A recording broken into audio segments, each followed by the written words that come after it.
नमस्कार, मैं हूं अंकुर और आप देख रहे हैं सत्य हिंदी का न्यूज बुलेटिन। एक नजर अब तक की सुर्खियों पर। जम्मू कश्मीर में चुनाव हैं, इसको लेकर अब लोकपोल ने सर्वे किया है। लोकपोल सर्वे के मुताबिक 90 सीटों वाले जम्मू कश्मीर में इंडिया गठबंधन सरकार बना रहा है। वो 51 से 56 सीटें ला सकता है, जबकि बीजेपी 23 से 26 सीटें ला सकती है। इसके अलावा 4 से 8 सीटें पीडीपी ला सकती है। इसके अलावा अन्य के खाते में 3 से 7 सीटें जा सकती हैं। बता दें, जम्मू कश्मीर में 3 चरणों में मतदान है। पहली वोटिंग 18 सितंबर को है, दूसरा 25 सितंबर और तीसरा 1 अक्टूबर को है। राहुल गांधी और सोनिया गांधी के खिलाफ सोशल मीडिया पर फर्जी खबर फैलाने के आरोप में एक बांग्लादेशी पत्रकार और एक इंडियन समाचार पोर्टल जयपुर डायलॉग्स के खिलाफ मामला दर्ज किया गया है। हाई ग्राउंड्स पुलिस ने बांग्लादेशी अखबार ब्लिट्स के संपादक और जर्नलिस्ट सलाहुद्दीन शोएब चौधरी और जयपुर डायलॉग्स की अदिति के खिलाफ मामला दर्ज किया है। कांग्रेस के सदस्य श्रीनिवास ने शनिवार को पुलिस में शिकायत दी थी और इसके बाद ही बेंगलुरु पुलिस ने एफआईआर दर्ज की। श्रीनिवास ने अपनी शिकायत में कहा कि सलाहुद्दीन शोएब चौधरी ने अपने social media platform x account पर आरोप लगाया कि सोनिया गांधी पाकिस्तान की आईएसआई एजेंट हैं। कांग्रेस नेता ने यह भी कहा कि ये दो धर्मों के बीच में दुश्मनी पैदा करने के इरादे से की गई बात थी। इतना ही नहीं, इसमें यह भी दावा किया गया कि इंटर रिलीजन मैरिज और भारत की नागरिकता हासिल करने के बाद भी वो ईसाई धर्म को ही फॉलो करते हैं। श्रीनिवास ने पुलिस को दी शिकायत में बताया कि चौधरी ने यह भी दावा किया कि कांग्रेस नेता राहुल गांधी ने अपने विदेशी दोस्त के साथ मिलकर एक महिला का यौन उत्पीड़न किया था। विपक्ष लगातार जाति जनगणना को लेकर आवाज उठा रहा है। राहुल गांधी ने इस मुद्दे को प्रमुख मुद्दा बना दिया है। इस बीच आरएसएस इसको लेकर झुक रही है। उसने इसका समर्थन किया है। समर्थन के साथ ही कहा कि इसका इस्तेमाल राजनीतिक या चुनावी उद्देश्यों के लिए नहीं किया जाना चाहिए। एक प्रेस कॉन्फ्रेंस में आरएसएस के प्रचार प्रभारी सुनील आम्बेकर ने कहा कि आरएसएस का मानना है कि निश्चित रूप से सभी कल्याणकारी गतिविधियों के लिए, खासकर उन समुदायों या जातियों को टारगेट करने के लिए जो पिछड़े हुए हैं, जिन पर विशेष ध्यान देने की जरूरत है, उसके लिए अगर कभी सरकार को आंकड़ों की जरूरत होती है तो ये एक अच्छी तरह से स्थापित प्रथा है। पहले भी सरकार ने ऐसा डाटा लिया है और इसलिए वो इसे फिर से कर सकती है, लेकिन ये केवल उन समुदायों और जातियों के कल्याण के लिए किया जाना चाहिए। इसे चुनावों के लिए राजनीतिक टूल के रूप में इस्तेमाल नहीं किया जाना चाहिए। सुनील आम्बेकर ने कहा कि एक हिंदू समाज के रूप में जाति और जाति रिलेशन संवेदनशील मुद्दे हैं। ये हमारी राष्ट्रीय एकता और अखंडता के लिए एक महत्वपूर्ण मुद्दा है, इसलिए इसे बहुत ही संवेदनशीलता से निपटा जाना चाहिए और चुनाव या चुनावी प्रथाओं और राजनीति के आधार पर नहीं। जाति जनगणना के लिए आरएसएस का मौन समर्थन इसलिए भी महत्वपूर्ण है क्योंकि भाजपा ने पहले से कांग्रेस द्वारा हिंदू समाज को विभाजित करने का प्रयास बताया था। बीजेपी के नेता इसके खिलाफ बोलते रहते हैं। कंगना तो चर्चा में बनी हुई है। सुप्रीम कोर्ट ने सोमवार को तथाकथित बुलडोजर न्याय के खिलाफ आलोचना की है। आलोचना करते हुए कहा है कि संपत्तियों को सिर्फ इसलिए ध्वस्त नहीं किया जा सकता है क्योंकि वो किसी अपराध के आरोपी व्यक्ति की हैं। अदालत ने कहा कि अगर किसी व्यक्ति को दोषी ठहराया गया हो तो भी उसकी संपत्ति को ध्वस्त नहीं किया जा सकता। गंभीर अपराधों के आरोपियों के घरों के खिलाफ अधिकारियों द्वारा अक्सर की जाने वाली बुलडोजर की कार्रवाई के खिलाफ याचिकाओं पर सुनवाई करते हुए अदालत ने कड़ा रुख अपनाया। कोर्ट ने कहा कि भले ही वो दोषी हैं, फिर भी कानून द्वारा निर्धारित प्रक्रिया का पालन किए बिना ऐसा नहीं किया जा सकता है। हम अखिल भारतीय स्तर पर कुछ दिशा निर्देश बनाने का प्रस्ताव करते हैं ताकि उठाए गए मुद्दों के बारे में चिंताओं का ध्यान रखा जा सके। अदालत ने कहा कि किसी पिता का एक जिद्दी बेटा हो सकता है, लेकिन अगर इस आधार पर जमीन पर बना घर गिरा दिया जाए तो ऐसा करने का ये तरीका नहीं है। ऐसा विध्वंस तभी हो सकता है जब ढांचा अवैध हो। जिन सेबी प्रमुख माधवी बुच को लेकर हाल ही में हिंडनबर्ग रिसर्च ने रिपोर्ट जारी की थी, उन पर कांग्रेस ने अब बड़ा आरोप लगाया है। इसने कहा है कि माधवी बुच 2 जगह से सैलरी ले रही थी। कांग्रेस ने सोमवार को उन पर आईसीआईसीआई बैंक में लाभ का पद संभालने और बैंक तथा उसकी सहायक कंपनियों से 16.8 करोड़ रुपए का भारी लाभ प्राप्त करने का आरोप लगाया। इसको लेकर कांग्रेस नेता पवन खेड़ा ने दिल्ली में प्रेस कॉन्फ्रेंस की। उन्होंने आरोप लगाया कि 2017 से 2024 के बीच बुच को आईसीआईसीआई बैंक से 12.63 करोड़ रुपए, आईसीआईसीआई प्रूडेंशियल से 22.4 लाख रुपए, कर्मचारी स्टॉक स्वामित्व योजनाओं से 2.84 करोड़ रुपए और आईसीआईसीआई से टीडीएस भुगतान के रूप में 1.10 करोड़ मिले। इसके अलावा उन्हें सेबी से 3.3 करोड़ का वेतन भी मिला है। एनसीपी एसपी गुट की कद्दावर नेता सुप्रिया सुले ने महाराष्ट्र विधानसभा चुनाव में एमवीए के सीएम फेस को लेकर बयान दिया।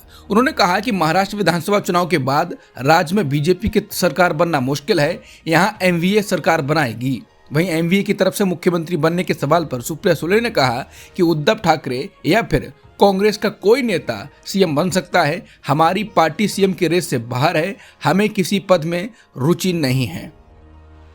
महाराष्ट्र में बीजेपी विधायक और पूर्व केंद्रीय मंत्री नारायण राणे के बेटे नीतीश राणे के बयान पर विवाद खड़ा हो गया है। कनकवली से विधायक राणे ने धमकी भरे अंदाज में कहा कि जो भाषा में समझते हो ना, उसी भाषा में धमकी देकर जाता हूँ। हमारे रामगिरी महाराज के खिलाफ अगर कुछ भी किया तो तुम्हारी मस्जिदों के अंदर आकर चुन चुन कर मारेंगे, इतना ध्यान रखना।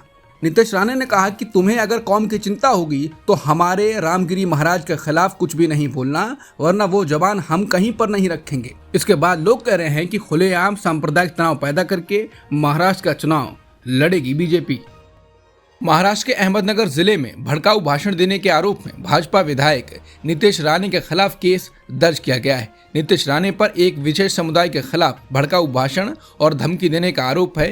पुलिस ने नीतीश राणे के साथ सागर बेग, आकाश बेग और संगपाल पर भारतीय दंड संहिता की विभिन्न धाराओं के तहत अन्य धर्म के लोगों की भावनाओं को ठेस पहुंचाने का मामला दर्ज किया। कांग्रेस नेता राहुल गांधी ने सोमवार को दिल्ली परिवहन निगम यानी डीटीसी के बस कर्मचारियों के हालात को लेकर आम आदमी पार्टी की सरकार को घेरा।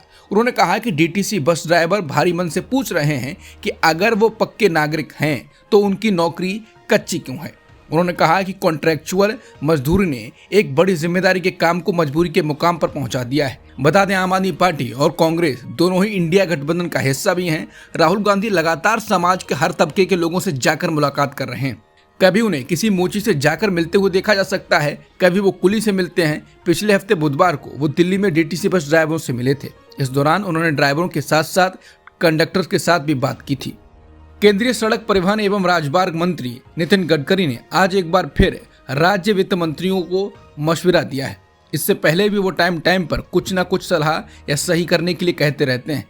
केंद्रीय मंत्री गडकरी ने आज कहा कि राज्य के वित्त मंत्रियों को फ्लैक्स फ्यूल वाहनों पर जीएसटी को घटाकर 12% करने पर विचार करना चाहिए। फ्लैक्स फ्यूल वाले वाहन से आशय ऐसी गाड़ियों से है जो एक से अधिक ईंधन पर चलती हैं।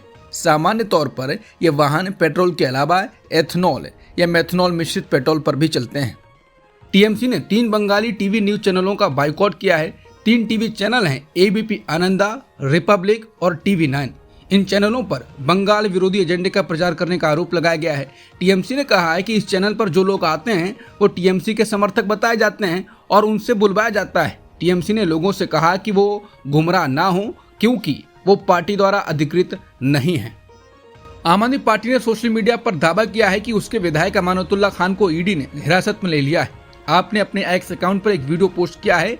इसमें अमानतुल्लाह खान गाड़ी में बैठते हुए नजर आ रहे हैं। आम आदमी पार्टी ने पोस्ट में लिखा, तानाशाह के जुल्म के आगे क्रांतिकारी नहीं झुकेंगे। बीजेपी की ईडी ने फर्जी केस में आम आदमी पार्टी के विधायक अमानतुल्लाह खान को हिरासत में लिया है।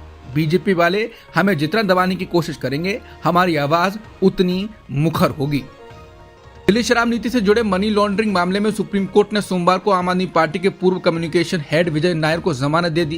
कोर्ट में विजय नायर का पक्ष रख रहे वरिष्ठ वकील अभिषेक मनु सिंघवी ने दलील दी कि मामले में आम आदमी पार्टी के नेता मनीष सिसोदिया और भारत राष्ट्र समिति की नेता के कविता को जमानत दी गई है।